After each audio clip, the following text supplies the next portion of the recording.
Welcome back to the Jab Step for 19 Media Group. Jabari Davis back here with you as usual. And I've got another banger in store for you. But before we get started, continue to please show the love, like, rate, subscribe at all the appropriate places. Make sure you go to 19mediagroup.com and do the same for all of our other shows. And then make sure you go to richkidmoneybear.com and show love to Rich Kid Clothing Line.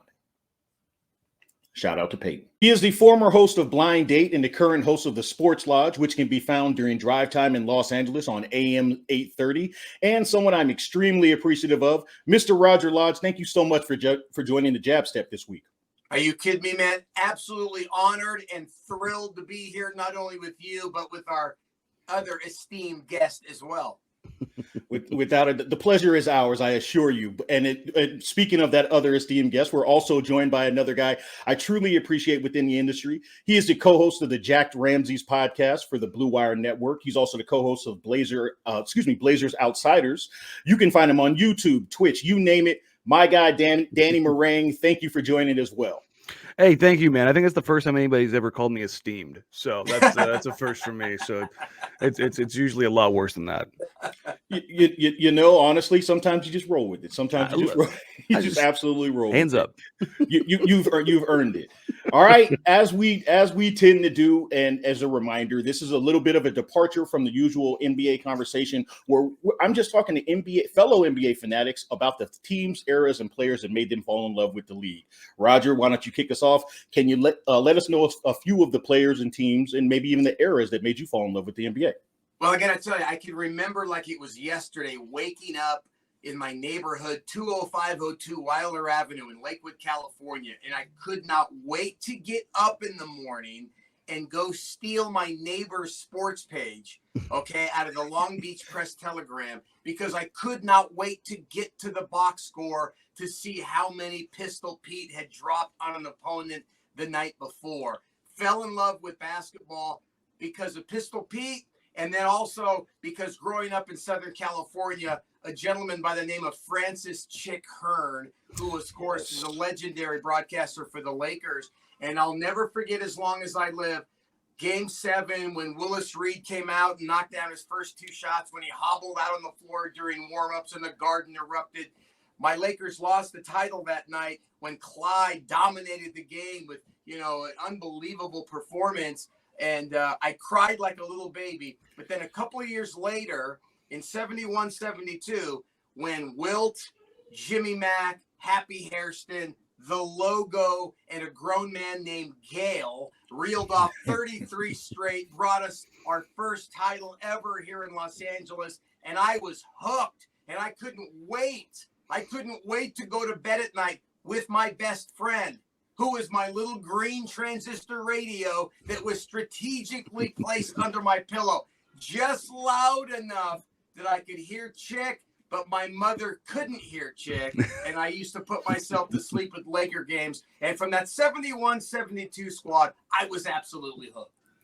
I love it, and this is exactly why I do this show. I love hearing, hearing kind of like the origin stories, of these things. I was a little bit later, but in the '80s, same exact situation. Chick Hearn, and honestly, at that point, it was Stu Lance. Chick Hearn and Stu Lance were like the soundtrack to my childhood, to the point where I did this. It's funny how we had similar experiences, because I had a radio as well that at 9:30 or so, or 9 o'clock or so, I was supposed to turn it off. It didn't go off. It just went a little bit lower, turn towards the wall, and we're all good. Part of me thinks that she knew I was in there listening, and let's be real. You know what? That was good parenting. That was absolutely good parenting, permitting it. Dan, what about yourself? Coming to you, who are some of the players and eras? I feel like I'm like the Sith Lord here, because I'm an LA guy who grew up LA and wasn't a Laker fan. The first basketball game I ever went to was at the Forum against the Portland Trailblazers, and immediately I was hooked with Clyde Drexler and those early mid 80s Blazers teams that ran the floor. Coincidentally enough, I moved to Portland, Oregon in '92, and that was a good enough time period to where I got to watch them lose multiple times in the finals before that. And so it set me up for a good run as a Blazers fan. Lots of failure, lots of falling short. The eras, obviously. I've always been, a pretty through and through Blazers fan, but I always have just enjoyed as much as I hate the Lakers through and through. I mean, without every bone in my body, but watching Shaq and Kobe crush my dreams over and over again, I had a level of appreciation. I think I've told this one before, but the onset of AOL and Ticketmaster.com, where Western Conference Finals, the Portland Trailblazers are up by 14. I told my dad, I'm 16 years old, hey, I know it's going to be expensive, but if they go to the finals, can we go to a game? He's like, thinks about it for a second. I think we can swing it no matter what. If they go, we'll go. And so I go and AOL's firing up. And in this 5-minute process of getting online and finally getting to Ticketmaster.com, the lead is chipped and chipped and chipped and chipped. And finally, when I get to the price of the tickets for what are now on sale for the finals tickets on Ticketmaster.com, it's the lob to Shaq. Oh. And then he's rubbernecking his whole way down the floor and just tears running down my face. And I'm like, oh, God, it's done. It's over. So you guys get to celebrate wins and titles, and I got to celebrate despair and destruction. And that's I think that's kind of the yin and the yang to Blazer and Laker fandom. Dan, I'm going to be honest with you. I'm going to give you a little bit more credit than I've ever given you before, because I knew that you were a Southern California guy. And when you moved up there, I thought you switched when you moved up there. I accept it. It's a little bit more palatable. It's a little bit more palatable. It was a day one thing, always. Man. Okay. Yeah. Here's the other thing. I'm wearing a Cardinals hat right now. My whole family's Dodgers fans. First game I ever went to was against the St. Louis Cardinals, and I met Ozzie Smith. He was doing backflips. He took a Polaroid with me, and I still have that to this day. And that's how I became a Cardinals and Blazers fan and became a very, very weird guy from LA. Natural born hater from LA, Roger. We got to come back to you on that one specifically, because I don't know if I can handle any more of this hatred. Just traded them everywhere. Across the board. Roger, and I'll go back to the Lakers and the Celtics rivalry with Magic against Bird. You could not have written a better script for that matchup, where the best part of any rivalry, as we all know, yeah, sure, the players hate each other, but the fan bases hated each other as well. And those brawls when Kurt Rambis was clothesline going to the hole, and all they did was go to the free throw line and shoot 2 free throws. Could you imagine that play today? And I don't want to sound like, my grandfather or my late great stepfather who introduced me to the jump shot and made me fall in love with the game as a player. But there was something so special about those games at the Great Western Forum, or the Fabulous Forum that Schick used to often refer to it as. Lakers Celtics in the 80s, which, by the way, as we all know, Bird and Magic basically saved the NBA because before they came along, when Magic Johnson and the Lakers won the title his rookie year, your NBA Finals on tape delay following your local news. How crazy is that? That is absolutely absurd. It's crazy because I grew up watching it, but of course, I was younger. But the thought that, and if I'm not mistaken, they still had playoff games, tape delayed until the mid '80s, as late as the mid '80s, and that's just crazy. Let's keep it there, Roger. Better ride, Showtime Lakers or Shaq and Kobe Lakers? Without question, Showtime Lakers, just because of going to Laker games when Dr. Buss bought the team. And now every Laker game at the Forum, you weren't just going to a basketball game. You were going to an event. And he raised the prices to ridiculous numbers. And tickets were hard to come by because everybody wanted to be part of that show. And like I mentioned before, the Bird versus Magic, you couldn't have written that any better. It was, Larry Bird who brought his lunch pail to work, and Magic with that smile. And the thing everyone forgets about the great Earvin Magic Johnson, this was a dude 6'9", flying up and down the floor with the no-look passes and behind the back. It was such a show that every single person in Hollywood wanted to go to the games. And then, of course, they wanted to get into the Forum Club. And not everybody could get into the old Forum Club. Trust me on that one. That's one of those situations where I wish I were maybe like 15 years older, so I could at least have an opportunity to not get into there, because I hear some of those stories, and you just see the pictures. The pictures alone, are worth $1 million. But can I mention this really quick? My roommate at the time, growing up in LA, was John Stamos from Full House fame, Uncle Jesse. And at the time of Lakers Celtics in the 80s, Johnny was doing a show for CBS. The finals were on CBS. So we had complete access, on the floor seats, standing under the basket during warm-ups. Larry Bird was in the layup line one night for the Celtics, and he and Danny Ainge looked over and they saw John, and he was just coming off a stint on General Hospital. And I think his character ended up leaving the show because he had to go to jail. Well, Larry Bird's in the layup line, and he runs by John and says, "Hey, aren't you supposed to be in jail?" This was Larry freaking Bird in college, and my roommate at the time. So we got into that forum club a couple of times, and yeah, I got a few stories about that. Wow. I won't put you on the spot or ask for any of those, but on the side, I would love to hear some of those stories. Speaking of stories, did either of you guys come up playing ball?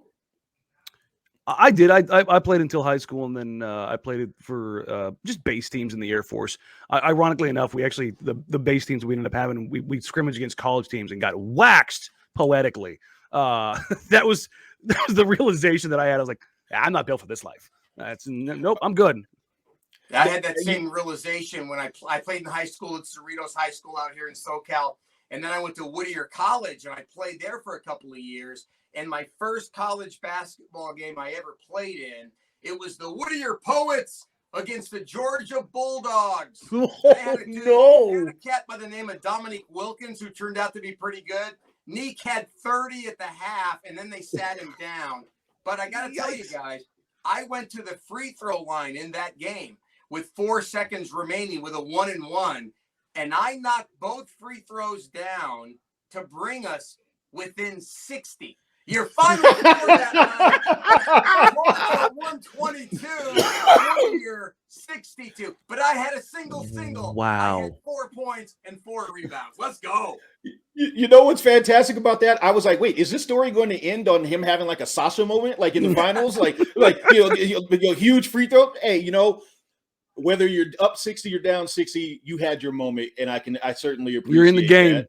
But it was in the game, exactly. Fellas, when you're sitting there and you're on the bench and you are witnessing a dude like Dominique Wilkins, who was 19 years old at the time, you realize how great those players are. And it was that night that I made the personal choice to become a broadcaster. Hey, I feel like you made a great decision. You've obviously had a ton of success at it, and you know what? You weren't being slammed around by Dominique Wilkins for your career.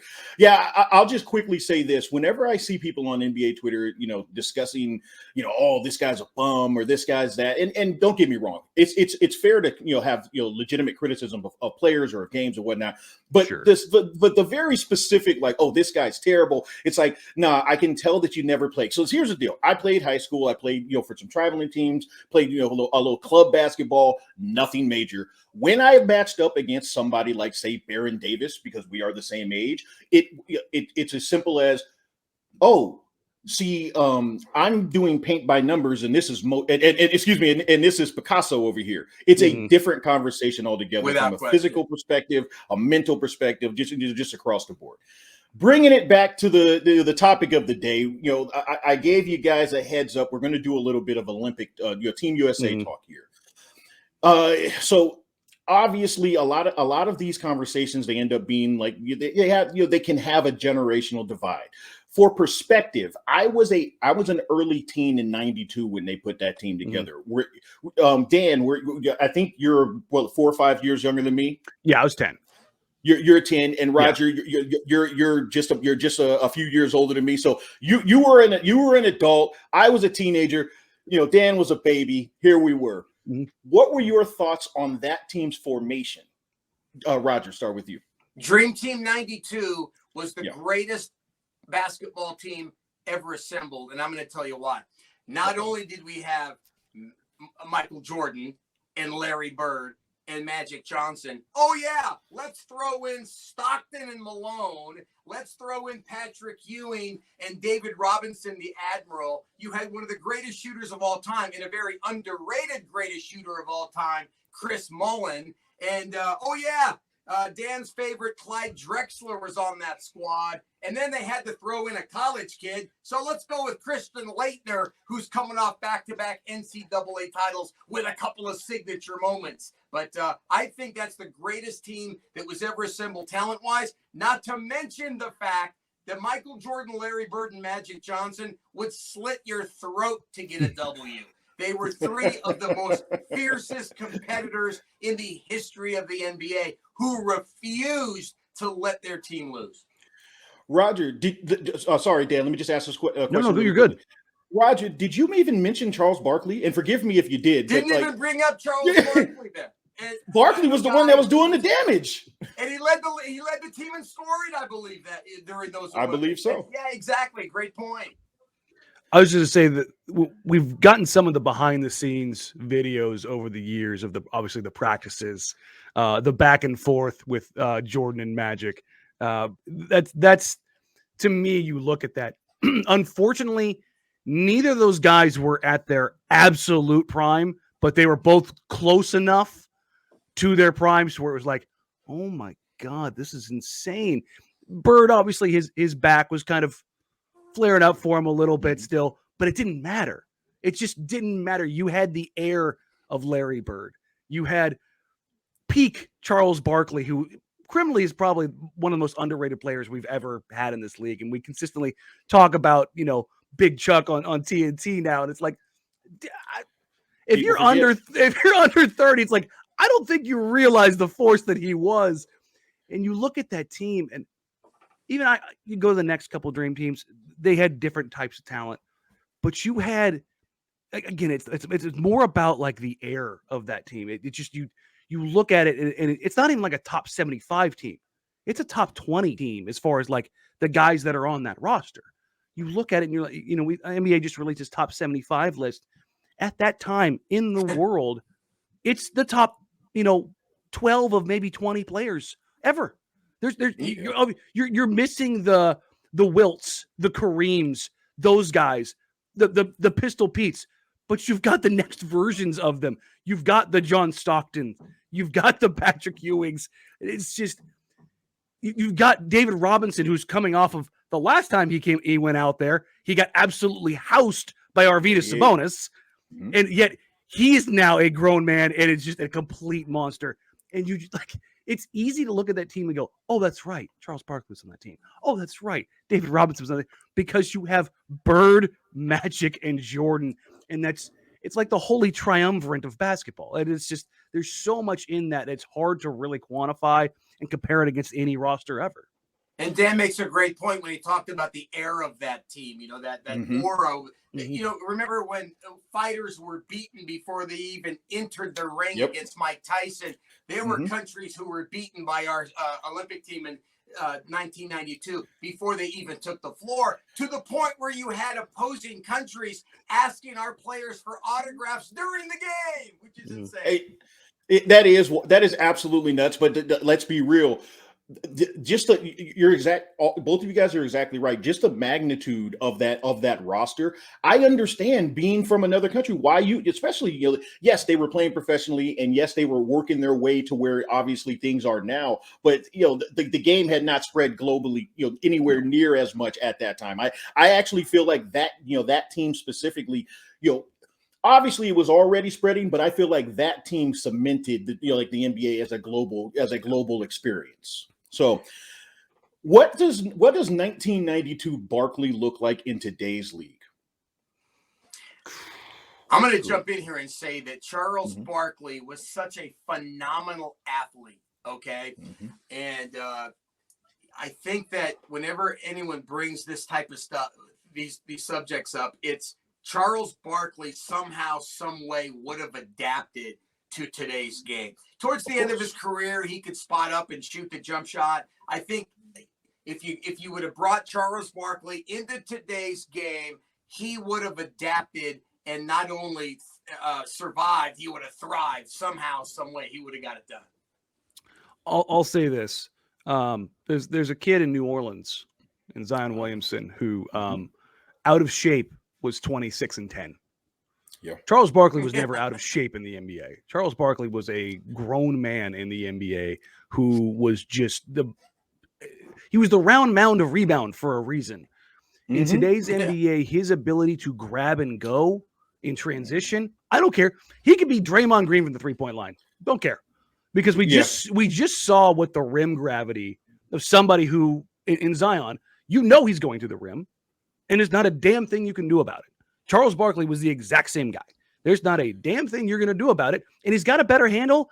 I don't know if he was more explosive, but he's on that level of it doesn't matter who's in front of him. He's going to dunk on you. And to be honest, I would love to see that guy. Like, I love the pace and space era of the NBA. It's very fun. But I like you guys. I mean, the eras we grew up in, part of the Showtime and all of that was dunking on dudes. And we just don't get enough of that anymore. And Barkley, that kind of guy, I mean, he'd be an MVP candidate. I mean, he was getting rebounds and going coast to coast and dunking at the other end. I mean, he was a lot more athletic than people give him credit for. It's insane. And at 6'4", and we can be honest about that. He's not 6'6". No, like I would bet money that he's 6'4", 6'5" at the tallest. And I gotta tell you, I'm glad you brought that up because I was lucky and fortunate enough to play in the so-called ESPN or TNT celebrity games during All-Star Weekend. And the first time I ever played in that game was in Atlanta. I think it was Atlanta. And Kenny Smith was our head coach, and he yanked me for going 1 for 11 in 6 minutes. And as I was walking off the floor, got to get him up. Charles Barkley looked at me, and I walked right by Charles, and he said, "Blind date, dude, I thought you were good, man." But the thing that I remember about that was Charles Barkley wasn't very tall. And I'm thinking to myself, how did this guy dominate in the NBA at maybe 6'3.5" at the most? It was incredible. There you go. That try going 1 for 11 in 6 minutes. See if you guys can I respect it. You got him up. I respect. Hey, look, you can call it the Kobe influence. I respect 1 for 11 more than I respect 1 for 5. My give and go play was keep going and go to hell. That was going to there. It is exactly there. It is. All right, wrapping up the 92 situation because there's always a little bit of controversy, and it's okay if you guys agree with it. But what do you think about they should have had Shaq instead of Leitner situation, or they should have had Zeke instead of Stockton situation? There's no controversy there. There's no controversy. Let's go back to 1992. Let me take us all three down a trip down memory lane. Because if you go back to 1992, and don't forget, international, you had that wide lane. So Shaq wasn't going to be as dominant. We already had the Admiral, and we already had Patrick Ewing, not to mention the fact that Leitner was coming off of back-to-back championships, was much more fundamentally sound, and he also had a few Heisman moments. And if you don't believe me, go ask the folks over at the University of Kentucky if the Leitner had any Heisman moments, And in that game, the thing everyone forgets about, they all remember Vern Lundquist's unbelievable, amazing call of Leitner's turnaround to win the game. Leitner didn't miss a shot that night. He was 10 for 10 from the floor, and he made all 10 of his free throws. So not only was he really good, he was coming off of back-to-back titles at Duke, and he had some incredible moments. He had a lot of heat on him at the time. Yeah, no, I'm not going to argue on that one. LSU Shaq was a problem. His prowess and his dominance would come later, and that's where I kind of get to. I know there's some stuff in there where you're talking about. Well, it's branding and all this. Yes. It's exactly it. It's branding because it's Duke. It's a 2-time national champion. You're talking about the most well-known dude in college basketball. That's marketable. And when you're trying to push the global game, you push the recognizable faces. And that's where that came from. Now, the Zeke one, we've all seen the documentaries. We've all heard everybody's side of the story. And no matter who's talking about it, Zeke never comes out looking good. And that's where it's like, yeah, they didn't like Zeke much, did they? And so it's actually pretty prescient when you think about it. You look at the Baseball Hall of Fame. And again, Zeke wasn't doping or anything like this, but you heard this over the last couple days. you just like Big Papi. And so Big Papi gets in the Hall of Fame. Nobody really had any beef with John Stockton. There's stories about him when they're in Barcelona. The other guys couldn't go anywhere. John Stockton would put his fanny pack on and walk into the crowd. Nobody knew who he was. He just kind of blended in. And so you look at the situation and you go, everybody probably just liked John. And now they looked at Zeke and like, we don't like you, Zeke. And so that's probably played a pretty strong part of why that went either way. And Roger can probably provide a greater historical perspective than I can, but it doesn't help that Zeke also look, the rivalry with Jordan was a real thing. He came out in the press and accused the press of only voting for giving Larry Bird props because he was white. There were many reasons why it took place, but I'll die on the hill that Zeke should have been on the roster over Stockton. That's my one where I'm like, if I understand the Shaq situation because I agree 100% with you, Roger. Like the circumstances absolutely matter, and the fact that Christian Laettner was absolutely dominant in college, that does matter. But the Zeke situation, all of his nonsense aside, I still feel like I would have loved to have seen him with that group as well. But that's neither here nor there. I've heard so many different theories on this whole thing. There's one bottom line. The reason Isaiah Thomas was not on the Olympic team in 1992 is because he was part of the bad boys who disrespected and beat the living hell out of Michael Jordan. Sometimes a lot of cheap shots involved. Michael Jordan did not want Isaiah Thomas on the Olympic team. And if Michael Jordan would have wanted me on the team that year, I would have been on the team. Kid from Whittier. Michael Jordan, he was the greatest player on planet Earth at the time. And if he didn't want Zeke, there would be no Zeke. And that's exactly what we got. It's as simple as that. Keeping it going. Let's go ahead and move forward because I've got 3 years that I want you guys to rank. It's all hypothetical. Like, this is a hypothetical conversation where somehow we could bend time and get these teams matched up against one another. But we're talking 1992's roster, which we've already waxed poetic about. Mm-hmm. We're talking 2008 and then 2012. Between the three, Dan, why don't you start us off with ranking those? I'm going to go in order. Okay. The for me, obviously the 92 team is just that team. Oh wait, oops. What do you mean? Am I going to go with 12 or am I going with 8 here? It's I think everybody wants to go 08, but I kind of lean talent wise towards 12, even though things didn't go quite as well as they'd hoped. So I don't know. I'm gonna go 92, 12, then 8. Oh, I'm gonna be the balance on this one, Roger. Yeah, there's no doubt. There's no doubt 92, in my opinion, is the greatest team of all time. I'm gonna go with a little more seasoned LeBron, a very seasoned 33-year-old Kobe in 2012. Who knew at that point in his career what it took to win championships. And he bestowed a lot of that upon LeBron that year, who was just coming off that first title with the Miami Heat. You had a young, incredibly athletic Russell Westbrook. You had a 23-year-old Kevin Durant. You had James Harden. Everyone forgets how good Darren Williams was. CP3, one of the greatest competitors of all time, was on that 2012 team. And we also had, a 19-year-old Anthony Davis. And you had Iguodala and Kevin Love to shoot lights out and Iguodala to play tough defense. I'm going to go 92. I'm going to go 2012. And the redeemed team of 08, that's third on my list. So I have a feeling that you were going to go there. You know I do. I do. You know I do.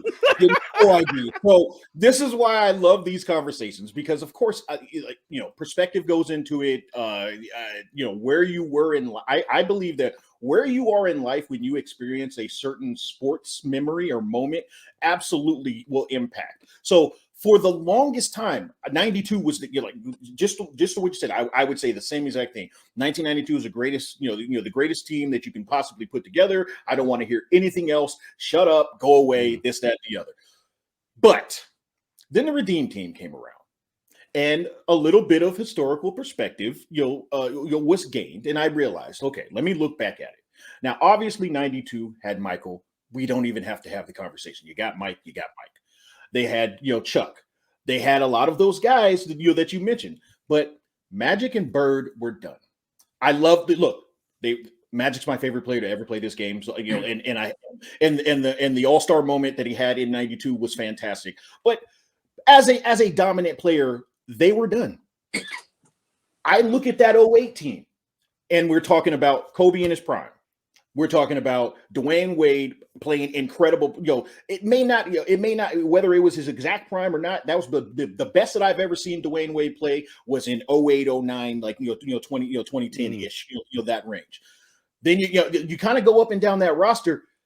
I am biased, but damn it, Danny, I'm going 08. You got prime Kobe. I know. That's why. Oh, this is gonna hurt some feelings. Then I'm going 2012. Then I'm going 92. Oh, I'm sorry. Oh, yes. You're putting them up top.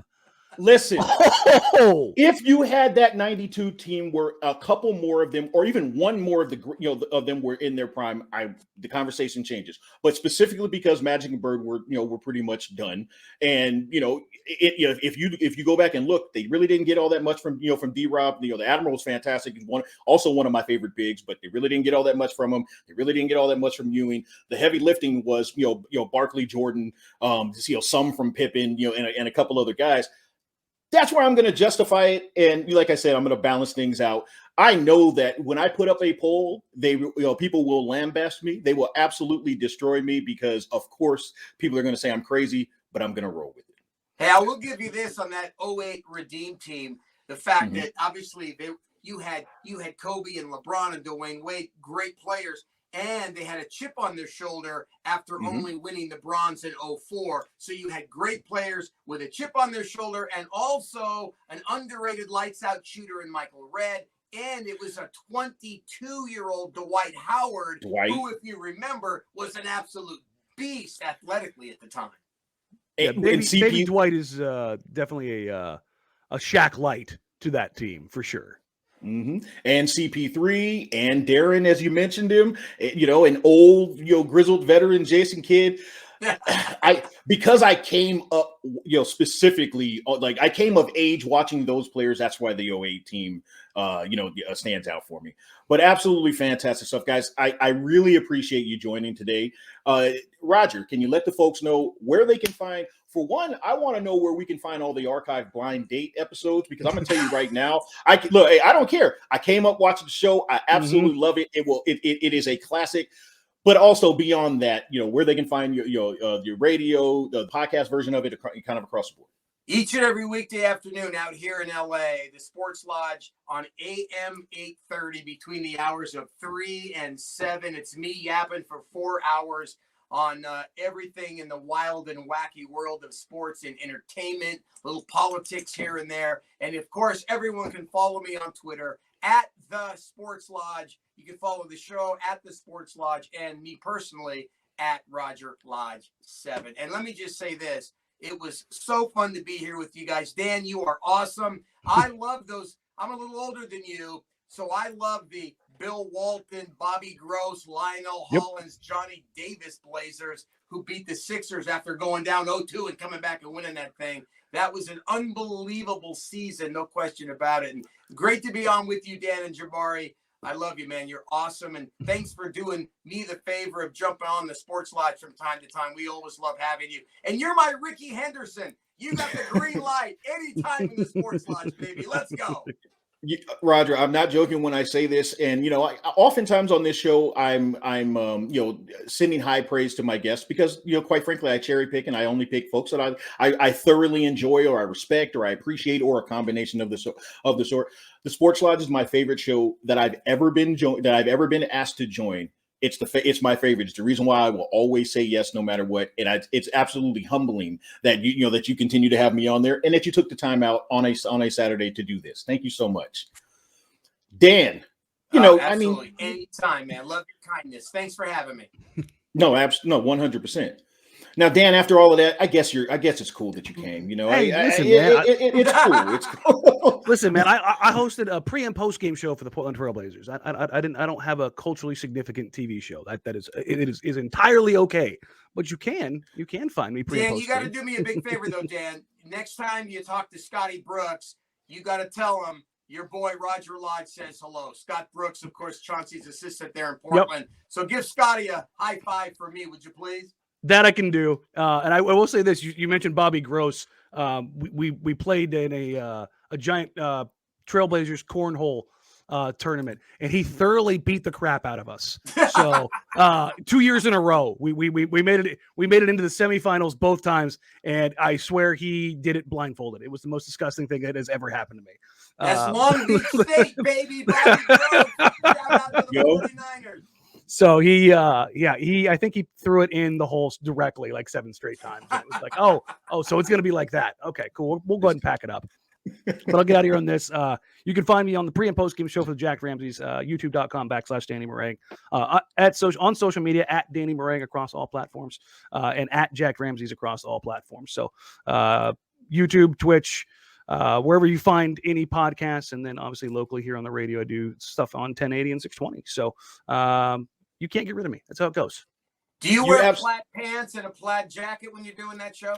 I haven't yet. Long story short, I'm getting ready to have hip surgery, but the hope is after that, once I get back into the arena, I can do a few promos on the floor, full plaid. And we reached out to the Ramsey family, excuse me, to get the blessing for the name of the show, and they fully endorsed it. So it was very, very cool. Chris Ramsey, Jack's son, allowed us and just said, hey, can you just mention our foundation every now and then? And so it was really, really cool to be able to have that kind of backing behind awesome. us.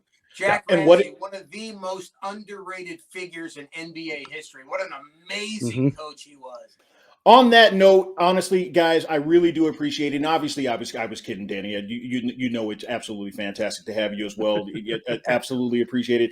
For the folks, the listeners, and the viewers out there, as I say each week, make sure you follow these guys. Make sure you support all of their content. They just gave you a fantastic episode of free content, so show them some love. Otherwise, you're a punk. Thanks for watching.